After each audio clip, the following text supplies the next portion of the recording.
মঙ্গলিয়া হাঁড়ির মঙ্গলিয়া তন্ডুল, 3টি নারিকেলের জল দিয়ে সাজাও চিউড়ি, নিজের অঞ্চল ছিড়িয়া স্বামী প্রদীপের শিখা হইতে জ্বালাও আগুন, গরিবের রন্ধন আর আমি করিব ভক্ষণ। জানো বেহুলা, তুমি রন্ধন করো আর আমি ওই রাজ পালঙ্কের মধ্যে বিশ্রামে যাচ্ছি। কিন্তু বেহুলা, আমি যে বিশ্রামে যাচ্ছি, আমার যে মন মানছে না বেহুলা।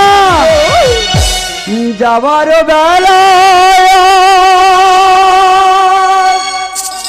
কেন গো যেন মনে পড়ে গো, অসময়ে নীলাকাশে কত মেঘ কত ফুল ঝরে গো। যাবার বেলায়